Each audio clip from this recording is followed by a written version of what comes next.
안녕하세요. 코딩과 함께하는 추상화의 김태령입니다. 오늘은 제9강 잡히지 않는 말에 대하여 강의하도록 하겠습니다. 2016년에는 인공지능의 역사에 기록될 만한 아주 큰 이벤트가 있었죠. 네, 바로 이세돌 구단과 알파고의 바둑 대결이었는데요. 당시에는 알파고의 4대1 승리로 끝이 났습니다. 성역으로 불리던 바둑마저 인간이 패했다는 상징적인 의미에 대해서 그것에 대해 인공지능에 많은 관심을 불러일으켰는데요. 아시다시피 인공지능은 수많은 가짓수 중 적절한 것을 선택하는 것을 기반으로 합니다. 바둑판을 놓을 수 있는 가짓수는 10에 360승 정도나 되기 때문에 인공지능은 그 엄청난 것을 계산하지 못하여 주목을 받지 못했죠, 지금까지는. 알파고가 뛰어난 성능을 보였던 것은 그 중에서도 가치망과 신경망이라고 하는 선택하는 능력을 통해서 그 폭을 엄청나게 줄였기 때문입니다. 그림에서 보시다시피 인공지능은 수많은 선택의 행동 중에서 가장 적절한 것을 선택하는 것입니다.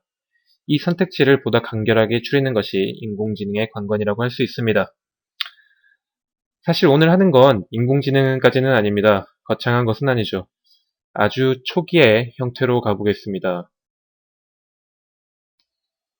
아주 예전의 게임을 생각해 볼까요? 내 캐릭터와 상대방의 캐릭터가 있다고 해봅시다. 상대방을 처치하기 위해서 나는 활을 쏩니다. 하지만 가만히 있던 캐릭터는 상대방의 화살이 날아오는 것을 보고 피해버립니다. 그리고 몇 번을 더 쫓아가서 화살을 쏴야 겨우 맞출 수 있습니다. 맞추고 나면 이제 클리어할 수 있는 것이죠. 어때요? 화살이 오면 피하는 것은 아주 기초적인 인공지능이라고 할 수 있겠죠. 어찌 보면 지난 시간에 했던 자동 판매기와 같은 그런 전자제품과 같은 맥락이라고 볼 수 있겠습니다. 상대방이 화살을 쏘면 그 화살을 쐈을 때 반응을 정하는 거니까요.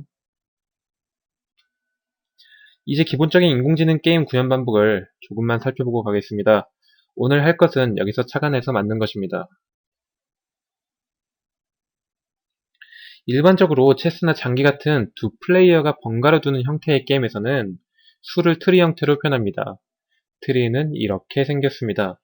머릿속에 개념적으로 말이죠. 상대방이 맨 처음 위쪽에 지금 막 수를 놓았다고 해봅시다. 내가 인공지능 입장이라고 가정했을 때 모든 것에 점수를 부여합니다. 자, 이렇게 점수를 부여하고 첫 번째 놓는 것에 10점, 두 번째 놓는 것에 5점이라고 해봅시다. 그리고 시뮬레이션을 시작하는 겁니다. 내가 10점에 놓았을 때 상대방이 놓는 것을 내 점수로 치환해 봅니다. 3점과 10점, 4점, 7점이 있습니다. 상대방은 이 10점 밑에 중에서 어디를 선택할까요? 네, 상대방은 3점에 놓겠죠. 나한테 3점인 것이 상대방한테는 좋은 점수일 거니까요. 자, 그리고 다시 다음 턴입니다. 이 숫자들 중에서 나는 어떤 걸 선택할까요? 당연히 높은 걸 선택하겠죠. 그리고 그 다음입니다. 이제 다시 상대방이 선택합니다. 상대방은 역시 나한테 가장 좋지 않은 점수 2점을 선택하거나 6점과 5점 중에서는 5점을 선택하겠죠. 자, 이렇게 하면 나 상대방 이렇게 총 4차까지 계산이 완료되었습니다. 이게 깊이가 4차수로 만들어진 게임의 탐색 방법입니다.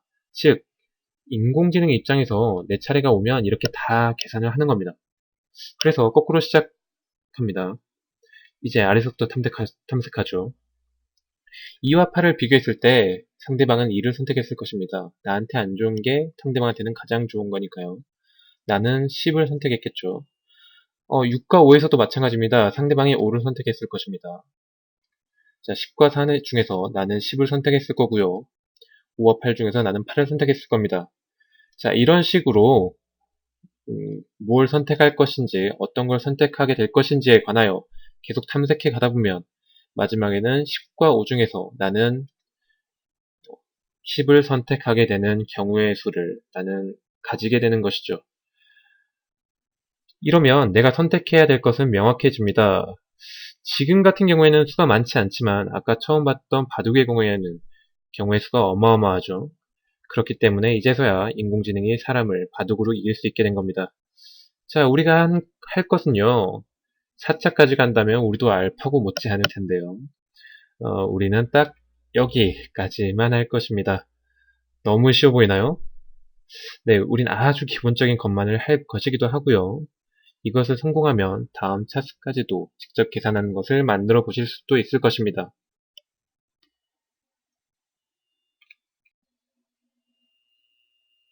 사실 인공지능 강의도 아닌데 이에 관한 이야기만 잔뜩 했네요. 사실 인공지능이라는 것은 새롭게 만들어진 것이 아니죠. 우리의 사고방식을 그대로 추상화한 것이라고 할 수 있습니다. 인공지능을 만드는 것이야말로 우리의 일상과 생활, 그리고 사고를 추상화한 것이기 때문이죠. 이런 선택의 갈림길에서 말이죠.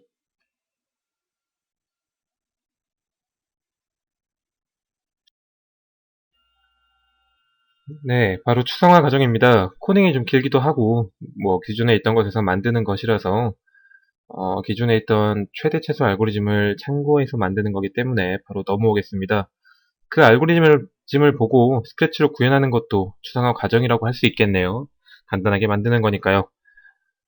첫 번째입니다. 한 턴에 한 번씩 움직이는 턴제 게임을 한다. 자, 턴제 게임을 만든다는 것은 내 턴이 아니면 움직일 수 없게 만들어야겠죠.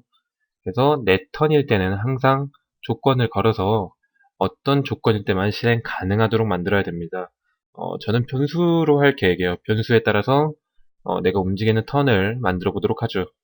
그리고 두 번째, 상대방 차례가 되면 상대방과 멀어지도록 한다. 이 말은 상대방 입장, 그러니까 그 인공지능 NPC라고 하나요? 상대 적의 입장에서 나와 멀어져야겠죠. 이것은 지정해준 변수의 점수를 계산하도록 할 겁니다. 자, 왼쪽으로 갔을 때 점수가 높냐, 오른쪽으로 갔을 때 점수가 높냐를 계산해서 더 점수가 높은 쪽으로 이동해서 나한테 잡히지 않도록 하겠습니다. 그리고 세 번째입니다. 맞습니다. 이 계산이 끝나면 점수가 높은 쪽을 선택해서 움직이면 되겠죠.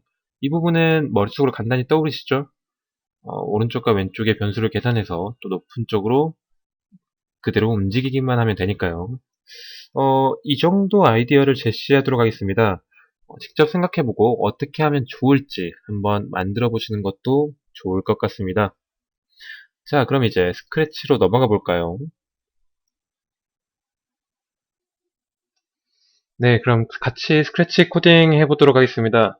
고차원적인 인공지능을 만드는 건 아까도 말씀드렸다시피 매우 어렵지만, 어, 2차도 아니고 1차 정도의 인공지능이라면 사실 인공지능이라고 부르기도 민망한 정도지만 해볼 수 있을 것 같습니다. 비슷한 원리니까요. 자, 그럼 한번 해보도록 하겠습니다. 게임을 일단 만들어야 되니까요. 이렇게 해보도록 하겠습니다. 자, 일단 게임판을 같이 만들어 보겠습니다.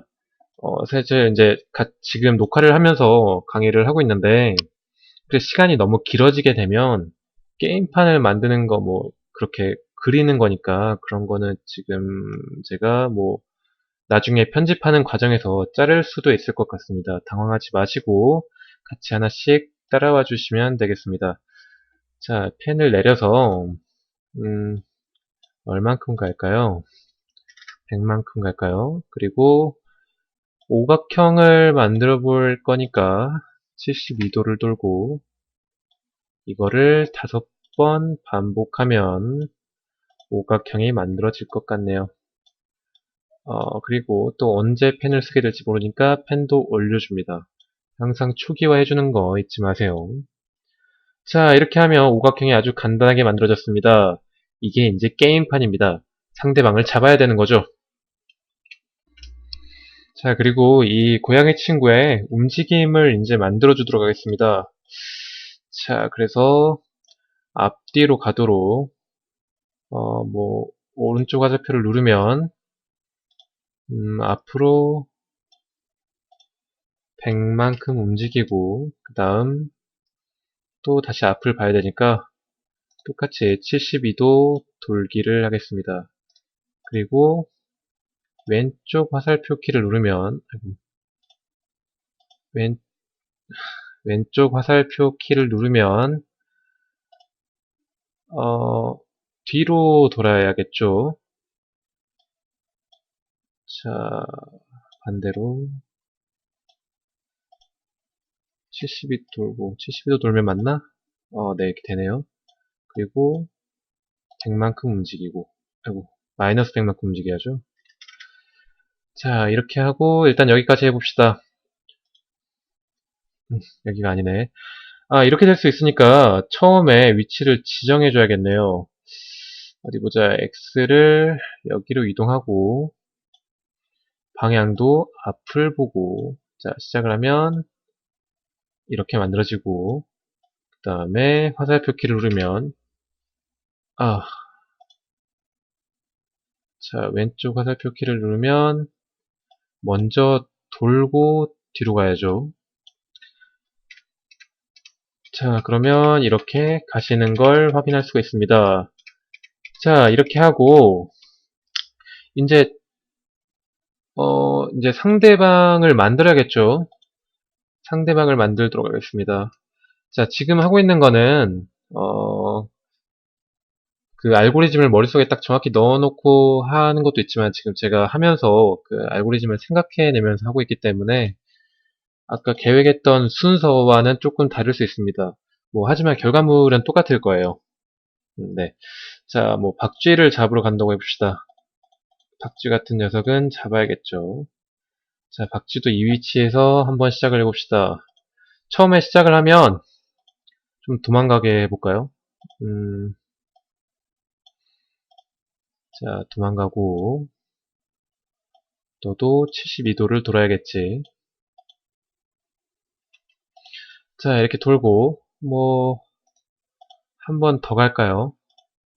그러면 자, 이렇게 도망가도록 해봅시다. 너무 크네. 자, 이렇게 했습니다. 자, 이제 이건 지금 턴제 게임이기 때문에 턴을 만들어야 돼요. 그래서 턴을 어떻게 할까 생각해 봤는데 뭐 배경을 조절해서 하는 방법도 있을 거예요. 배경이 1이 되면 내가 움직이고 1이 아니면 안 움직이고 근데 뭐 변수로 한번 해보도록 하겠습니다. 자, 변수를 뭐 턴이라고 해서 변수를 한번 만들어 볼게요. 그러면 자, 턴을 처음에 1로 정하겠습니다. 그러면 내가 먼저 하니까요. 자, 턴을 1로 정하고 하겠습니다. 자, 눌렀을 때 턴이 1인지 확인하도록 합시다. 자, 턴이 1일 때만 내가 움직일 수 있도록 이렇게 하도록 합시다. 그래서 하면 자, 턴이 1이니까 내가 움직일 수 있겠죠. 보니까 박쥐도 계속 움직이네요. 박쥐도 처음 위치를 지정해 주도록 합시다. 자, 처음 위치는 이 고양이 스프라이트와 똑같은 곳에서 이동하도록. 자, 됐습니다. 턴이 1이니까 움직일 수 있겠죠. 자, 그런데 턴이 무조건 1이면 안 되죠. 내가 끝나면 턴을 마이너스 1로 해줄까요? 상대방은. 자, 이렇게 대치되는 것은 뭐 2로 해도 되고 0으로 해도 되지만 보통 마이너스 1로 많이들 하십니다. 자, 마이너스 1로 정하게 됩니다. 자, 이렇게 해서 내가 한번 하게 되면 마이너스 1이 되기 때문에 움직일 수가 없습니다. 자, 이제 박쥐의 움직임을 만들어줘야 되는데요. 우리는 인공지능을 만들어야 되기 때문에 인공지능을 만들 수 있는 그런 도구들을 아까 말씀드렸던 그런 도구들을 사이사이에 배치하고 나서 가도록 하겠습니다. 자, 고양이가 움직이게 되면 이제 우리는 계산을 해줘야 되겠죠. 계산을 하기 위해서 자, 음, 메시지를 보내서 계산을 하도록 합시다. 자, 새롭게 하나 만들죠.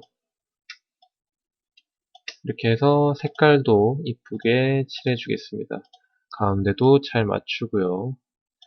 자, 이렇게 한 다음에 스프라이트인가요? 스프라이트 1이네요. 스프라이트 1이 생겼습니다. 이것을 자, 이렇게 잘 맞춰줍니다. 자, 잘 맞춰주고 나서 이제 해보도록 할게요.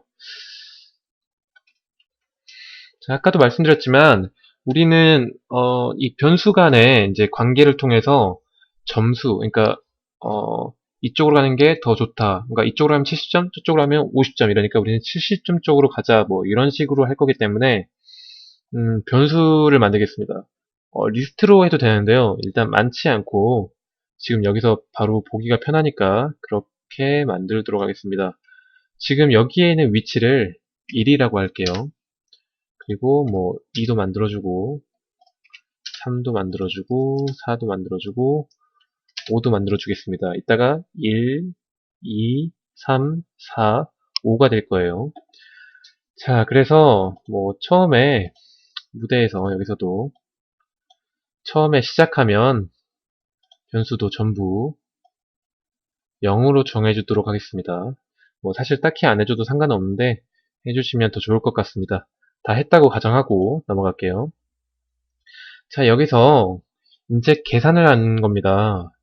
자, 지금 스프라이트가 움직이고 나서 방송을 했습니다. 그러면 움직임이 완료된 상태죠. 여기서 이제 계산을 합니다.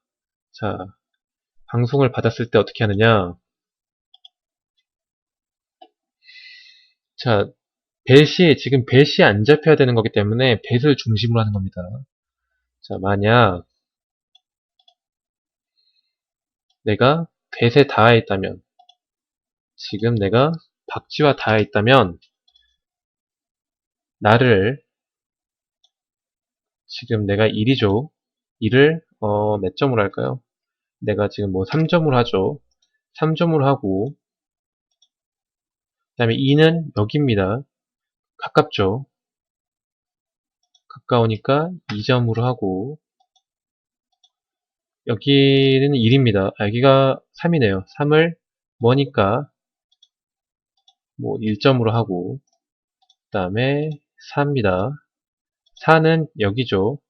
여기도 1점이네요. 1점으로 하고, 5는 바로 옆이니까 다시 2점으로 하겠습니다. 자, 그러면, 왜 이렇게 지정해 주느냐? 여기서 이제 이걸 뺄 건데, 뺄 때, 어느 쪽이 더 낫냐를 정해주기 위해서입니다. 사실, 0으로 해도 상관이 없어요. 왜냐면은, 우리가 이제 이따가 고양이 스프라이트가 닿으면, 그거를 마이너스 3으로 해줄 거기 때문에, 사실 상관은 없는데, 이제, 이 두 사람만 하는 게임이 아니라, 뭐, 캐릭터가 여러 개 있다던가, 아니면 아까 말씀드렸던 바둑돌처럼 막 이렇게 여러 개가 있다던가 하면은, 경우의 수를 계산할 일이 엄청나게 많이 생깁니다. 지금 우리가 단 두 개뿐이기 때문에 사실 크게 상관이 없어요. 나머지는 다 0으로 하고 이것만 정해도 되는데 어차피 계속 바뀌는 변수이기도 하고 왜냐면 내가 여기 있을 때 3이었는데 여기 있으면 다시 3이 되고 나머지가 2점 1점으로 바뀌어야겠죠. 그렇기도 하고 뭐 여러 가지가 있으면 점수가 다 달라야 되기 때문에 이렇게 해봤습니다. 자 그리고요. 이제 이걸 했으니까 이제 다음 단계로 넘어가도록 하죠. 다음 단계로 이렇게 자, 다 이렇게 했으면 메시지 2를 방송하겠습니다. 메시지 2를 방송하겠습니다. 자, 만약에 여기에 닿고 지금 내가 고양이가 있다면 그렇죠. 고양이가 있다면 어떻게 해야 될까요? 볼게요. 자, 만약 이번엔 고양이에 닿았습니다. 스프라이트 1이네요. 그러면 다른 건 다 필요 없고요. 나만 이렇게 3이 되면 됩니다. 뭐 이따가 빼줄 거기 때문에 뭐 3이 돼도 되고 4가 돼도 상관이 없겠죠. 뭐 4로 해볼까요? 헷갈리니까. 자, 4로 정합니다. 네. 그러면 지금 만약 고양이가 닿았으면 지금 이게 4로 변했겠죠. 자, 그리고 이번엔 또 다시 다음 단계로 넘어가겠습니다. 다음 단계로 넘어가겠습니다. 메시지 3을 방송하죠. 자, 그러면 이제 나의 위치와 상대방 위치에 대한 계산이 끝났습니다. 자, 계산이 끝났으니까 이제 판별을 해서 움직여야겠죠? 자, 그러면 오른쪽이 낫냐? 아니면 왼쪽, 이거를 앞뒤로 할까요? 프론트가 낫냐? 그리고 백이 낫냐를 같이 정해 보도록 하겠습니다. 자, 메시지 3을 받았습니다. 메시지 3을 받았습니다. 안 잘리겠죠. 메시지 3을 받고 나서 이제 계산을 합니다. 자, 어떻게 계산을 하냐. 레프트에는, 레프, 프론트에는, 빼줘야겠죠. 이렇게 빼주고, 두 번 빼줘야 되니까. 자, 지금 내가 1번이니까, 자, 프론트가 이쪽이죠. 그러면 4번을 빼고요. 여기가 4번. 그리고 5번도 빼줘야겠죠. 5번을 빼준 게, 자, 둘 다 빼준 거죠. 둘 다 빼주는 걸로 정하는 거죠. 그 다음, 백은, 백은, 이건 마찬가지니까 냅두고. 자, 4랑 5 말고 2와 3을 빼줘야겠죠.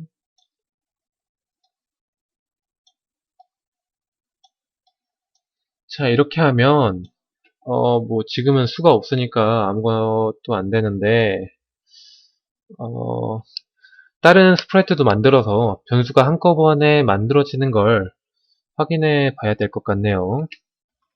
뭐, 그리고 이렇게 했으니까 이제 메시지 4를 방송해 주도록 하겠습니다. 자, 이제 다음 단계로 넘어가기 위해서 계속 다음 함수를 호출한다고 생각하시면 될 것 같네요. 자, 메시지 4를 방송하면 이 배 친구는 자, 처음에 지금 초기 움직임이었죠. 자, 메시지 4를 받았을 때 레프트와 라이트를 결정해서 갈 겁니다.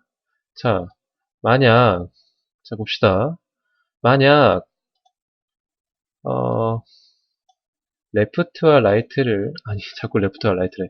프론트와 백을 이제 할 건데 자, 프론트와 백을 해서 자, 만약 프론트가 점수가 더 높다. 자, 프론트가 점수가 더 높다는 말은 내가 뒤로 가면은 더 잡힐 수 있겠다는 말이겠죠. 지금 이런 상태가 백이 점수가 낮은 상태죠. 그러니까 프론트가 점수가 높겠죠. 그럴 때는 자, 프론트 앞으로 가겠죠. 아까 했던 것처럼 앞으로 100 가고 이것도 이렇게 해줄까요? 10번 반복하기로 시각적 효과를 위해서 가고 다음 동작을 위해서 72도를 돌아줘야겠네요. 이렇게. 자, 이번엔 반대입니다. 자, 만약 프런트고 백이라면 이제 반대로 가야겠죠. 자, 그리고 아까 기억나시죠? 어, 내 턴이 끝났으니까 이제 상대방 턴을 돌려줘야겠죠. 그러니까 끝나면 턴을 다시 1로 정해주도록 합시다.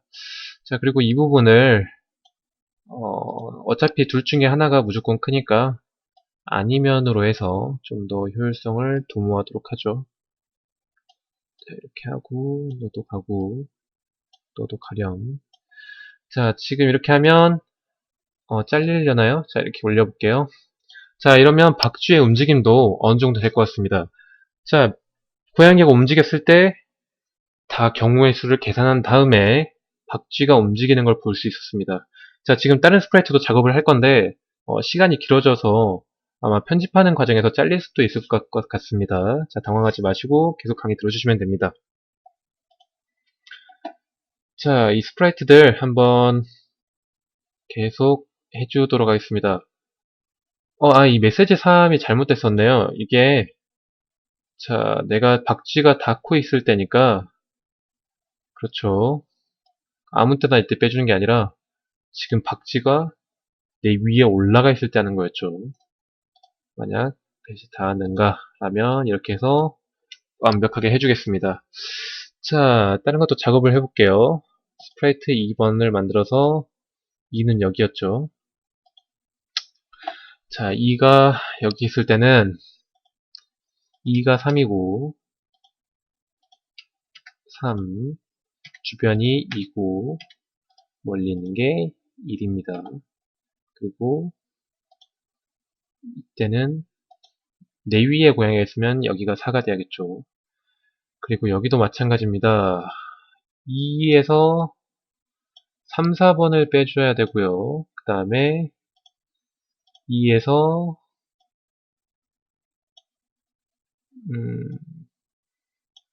2에서 1번과 2번을 빼주겠습니다. 자, 맞죠? 3, 2, 1, 1, 그리고 4, 2, 4, 3, 2, 1, 2. 아니지. 여기가 2, 1, 5일 것 같네요. 자, 그리고 또 복사를 해서 이제 3번입니다. 3번이 이쯤 오면 딱이네요. 네, 여러분들 다 복사하셔서 하셨나요? 저도 지금 하는 과정 중에 앞뒤가 좀 헷갈려가지고 앞으로 갔다 뒤로 갔다 했네요.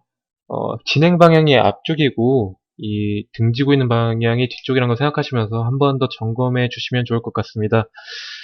자, 이제 한번 실험하면서 디버깅을 해볼게요. 어딘가가 틀린 부분이 분명히 있을 것 같네요. 자, 이렇게 하면 찾아갔는데 박쥐가 지금 딴 데를 보고 있죠. 어, 지금 네, 그러니까 박쥐가 이렇게 돌아버리니까 조금 헷갈리는 것 같습니다. 그러면은 박쥐를 처음에 돌게 하지 말고 이렇게 할까요? 하고 여기도 마이너스 10이 돼야겠네요. 자, 그래서 한번 해볼게요. 지금 거꾸로 오시는 걸 확인할 수가 있겠죠. 지금 프론트가 더 크면 가야죠. 반대로 했네. 제가 아까 수정하다가 헷갈려서 바꾼 것 같네요. 자, 다시 해볼게요. 자, 이렇게 하시면 자, 한 번도 빠짐없이 내가 지금 계속 눌러도 안 되는 거는 지금 내 턴이 안 됐기 때문이죠. 그래서 내 턴이 왔을 때만 가능합니다. 보시면 내가 가까이 가면 그 나와의 거리, 그러니까 점수를 계산해서 점수가 더 높은 쪽으로 움직이는 지금 이런 게임이 됐습니다. 뭐 게임이면 사실 승패 판별도 넣어야 되고 뭐 그런 것도 있겠지만 말씀드렸다시피 이 게임은 절대 잡히지 않는 게임이기 때문에 굳이 승패 판별은 넣으시지 않으셔도 될 것 같습니다. 자, 이렇게 하면 어느 정도 뭐랄까요, 이 정도면 그냥 전자제품 정도의 인공지능은 완성했다고 볼 수 있네요. 내가 할 거를 한 번 더 예측하고 그 다음 점수를 계산한다면 그때부터는 어느 정도 인공지능이라고 말할 수 있을 것 같습니다. 뭐 최근에 나왔던 딥블루나 알파고 같은 경우에는 같은 경우에는 3차, 세 번째, 네 번째 내 행동까지 계산을 한다고 하네요. 자, 이것보다 한 차원 늘어날 때마다 가짓수가 엄청나게 늘어나기 때문에 만드는 건 점점 더 어려운 일이라고 할 수 있겠죠.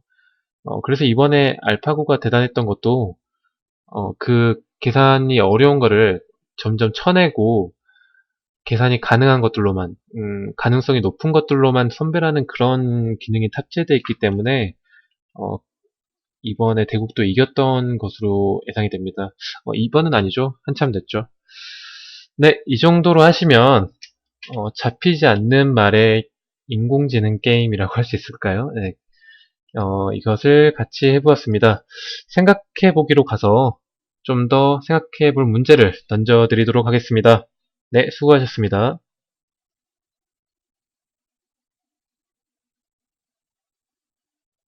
만들었던 경기장으로는 부족하고요. 팔각형 정도면 가능할 것도 같습니다.